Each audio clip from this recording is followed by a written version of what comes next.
Fala pessoal, beleza? Hoje vamos tratar aqui no canal do Djalma de um termo que pode soar familiar, mas nem sempre é de conhecimento de todos: liberismo político. Isso mesmo, e não vamos confundir com o liberalismo.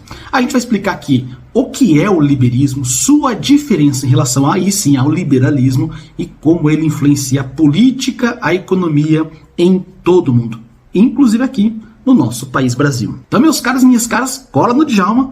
E é claro, se você se interessa por um assunto como esse, já deixa o like, isso ajuda o canal a crescer. E se ainda não é inscrito, já clica aí, já aproveita e já ativa as notificações, porque aí você não perde nenhum conteúdo que eu preparo toda semana, toda segunda-feira aqui no canal.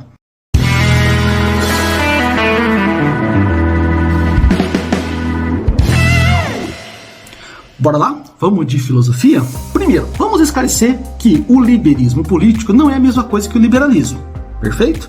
Na verdade, ele se equivale ao que conhecemos como neoliberalismo, e é uma corrente de pensamento que ganha força a partir da década de 70 e exerce uma grande influência na Europa, especialmente na Itália. Em essência, o liberismo prega uma ideia de total destruição das normas e regras que tradicionalmente regem o Estado em função do mercado. Para os liberistas, o mercado não precisa e não deve ser regulamentado, pois consideram primeiramente que ele não é um poder e, portanto, deve ser deixado livre para operar sem interferências do Estado. Aqui está onde a coisa fica interessante. Enquanto os liberistas procuram justificar suas teses citando os liberais clássicos como Adam Smith, John Locke, Stuart Mill, essa tentativa revela uma contradição conceitual gritante. Os liberais clássicos não partilhavam dessa visão radical de desregulamentação defendida pelos liberistas. Na verdade, muitos que criticam o liberalismo hoje estão criticando, na verdade, o liberismo.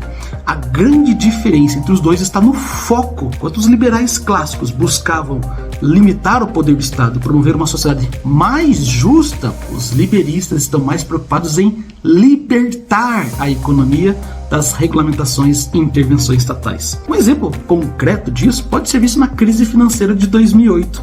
As políticas neoliberais adotadas em muitos países, inclusive lá os Estados Unidos, incentivaram a desregulamentação do setor financeiro.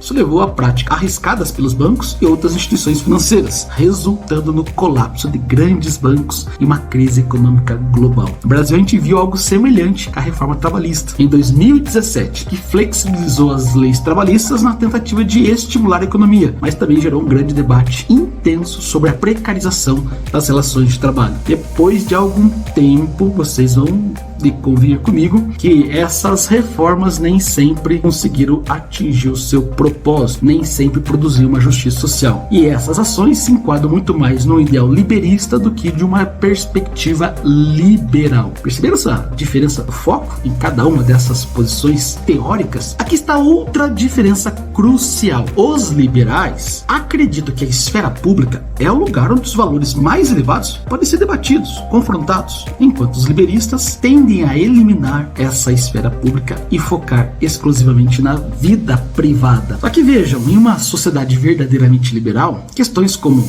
direitos humanos, aborto, casamento homoafetivo, questões raciais podem e devem ser discutidas abertamente. No fundo, é isso que a ideia de liberdade propõe. Esses temas são debatidos num princípio dos liberais sempre com um ar de liberdade, sem coerções da ordem moral religiosa, permitindo o avanço progressivo dos valores sociais. Agora, vejam, por outro lado, os liberistas frequentemente preferem conservar valores tradicionais e restringir esses debates.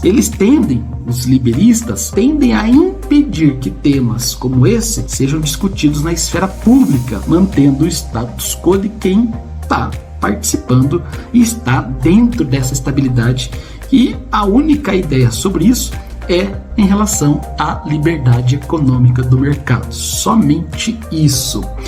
Dessa forma, os liberistas acabam limitando o progresso e a adaptação das normas sociais às novas realidades. Em suma, os liberistas defendem a liberdade restrita do mercado, sem a regulamentação básica que garanta o mínimo de justiça social, mas se mostram conservadores nos valores morais, restringindo o debate e a evolução social. Em resumo, meus caros, enquanto os liberais valorizam a escolha livre como um valor fundamental, os liberistas não compartilha dessa visão. Entender essas distinções é essencial para compreender os debates políticos e econômicos que permeiam o nosso mundo atualmente. E aí, o que você achou dessa explicação sobre o liberalismo político? Já tinha ouvido falar? Eu não sei vocês, não é muito comentado por aqui, por isso que eu quero ouvir o que vocês sabem disso. O que vocês acharam? Deixa seu comentário aqui. E não esquece, claro, de se inscrever no canal e ativar as notificações, porque mais conteúdos como esse serão publicados em breve, toda semana, toda segunda-feira, aqui no Agoraverso. E você já sabe, aqui a gente sempre está trazendo reflexões sobre temas que impactam a nossa sociedade. Muitos desses que criticam o liberalismo, no fundo, precisam entender que estão criticando o liberalismo. E se você curtiu esse vídeo, quer ver mais conteúdos como esse, compartilhe com seus amigos, ajuda a gente a crescer. É isso aí, fiquem ligados para mais vídeos e até a próxima. Tchau, tchau.